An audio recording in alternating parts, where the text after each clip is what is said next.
ಮಾಯೆಯೊಳಗೋ ನಿನ್ನೊಳ ಮಾಯೆಯೋ ಕೃಷ್ಣ, ನೀ ದೇಹದೊಳಗೋ ದೇಹ ನಿನ್ನೊಳಗೋ ಅಂತ ಹೇಳಿ. ಸೊ ಹಾಗಾಗಿ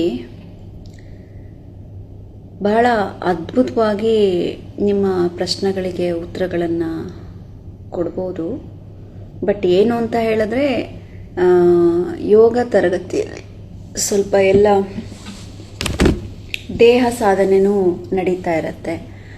ಆ್ಯಂಡ್ ಜ್ಞಾನ ಯೋಗ ಅಂತ ಕೂತ್ಕೊಂಡಾಗ ಹೌದು, ನೀವು ಏನೇ ಪ್ರಶ್ನೆ ಕೇಳಿದ್ರೂ ನಾನು ಅದಕ್ಕೆ ಆನ್ಸರ್ ಮಾಡ್ಕೋಬೋದು. ನೀವು ಅಂದ್ಕೊಳ್ತಾ ಇರ್ತೀರಾ ಅದು ನಾನು ಆನ್ಸರ್ ಕೊಡ್ತಾ ಇರ್ತೀನಿ ಅಂತ ಹೇಳಿಬಿಟ್ಟು. ಅರ್ಥ ಆಯ್ತಲ್ಲ ಉಮ್ಮಕ್ಕ? ನೀವು ಅನ್ಕೋತೀರಾ ಗುರುಮ ಆನ್ಸರ್ ಕೊಡ್ತಾ ಇದ್ದಾರೆ ಅನುಷಾಜಿ, ಆದರೆ ನಾನು ಆನ್ಸರ್ ಕೊಡ್ತಾ ಇರಲ್ಲ. ಒಳಗೆ ಇನ್ಯಾವುದೋ ಒಂದು ಚೈತನ್ಯ ಇರುತ್ತೆ, ಆ ಚೈತನ್ಯ ಆನ್ಸರನ್ನು ನೀಡ್ತಾ ಇರುತ್ತೆ. ಅದಕ್ಕೆ ನಾನು ಯಾವಾಗಲೂ ಹೇಳ್ತಾ ಇರ್ತೀನಿ, ಪ್ರತಿಯೊಬ್ಬರೊಳಗೂ ಒಂದೊಂದು ಚೈತನ್ಯ ಇರುತ್ತೆ ನೋಡಿ.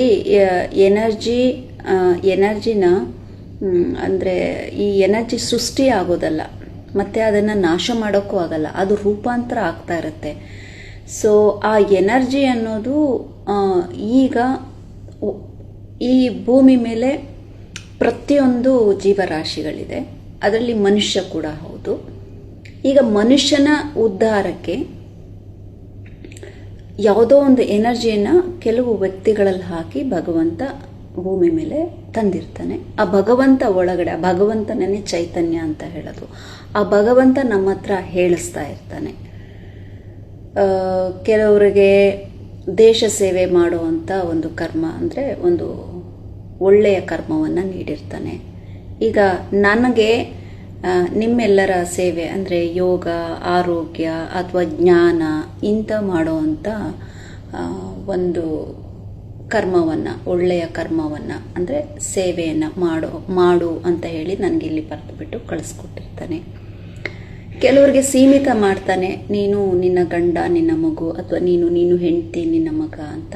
ಕೆಲವ್ರಿಗೆ ಇವಾಗ ಇಲಾಖೆಯವರು ಇದ್ದೀರಿ, ಇಲ್ಲಿ ಯಾವುದು ವೈದ್ಯ ಇಲಾಖೆಯವರು ಇದ್ದೀರಿ, ನೀನು ಹೋಗಿ ಆಪ್ರೇಷನ್ಸ್ ಮಾಡು, ಅಥವಾ ಅವನ ಪ್ರಾಣಕ್ಕೆ ಕುತ್ತು ಬರ್ತಾ ಇದೆ ಅಂದಾಗ ಅವನ ಜೀವವನ್ನು ಉಳಿಸು ಅಂತ ಹೇಳಿಕೊಟ್ಟು, ಒಬ್ಬೊಬ್ರಿಗೂ ಒಂದೊಂದು ಕರ್ಮವನ್ನು ಭಗವಂತ ಬರೆದು ಕಳಿಸಿರ್ತಾನೆ. ಇದು ನಾವು ಆಯ್ಕೆ ಮಾಡ್ಕೊಂಡಿರೋದಲ್ಲ. ಅದಕ್ಕೆ ಯಾವಾಗಲೂ ಹೇಳ್ತೀನಿ, ಆಯ್ಕೆ ಯಾವತ್ತೂ ನೀವು ಮಾಡ್ಕೊಳಕ್ಕೆ ಹೋಗಬೇಡಿ. ಕರ್ಕೊಂಡು ಹೋಗ್ತಾ ಇರತ್ತೆ, ಚೈತನ್ಯ ಹರಿಸ್ತಾ ಇರುತ್ತೆ ನಮ್ಮನ್ನು, ನಾವು ಅದ್ರ ಜೊತೆ ಹರಿತಾ ಇರ್ತೀವಿ ಅಷ್ಟೇ. ಅರ್ಥ ಆಯ್ತಲ್ಲ? ಹಾಗಾಗಿ so energy can neither be created ನಾರ್ ಡಿಸ್ಟ್ರಾಯ್ಡ್. ಇಷ್ಟನ್ನು ಮಾತ್ರ ನೀವು ಅರ್ಥ ಮಾಡ್ಕೊಳ್ಳಿ, ಓಕೆನಾ?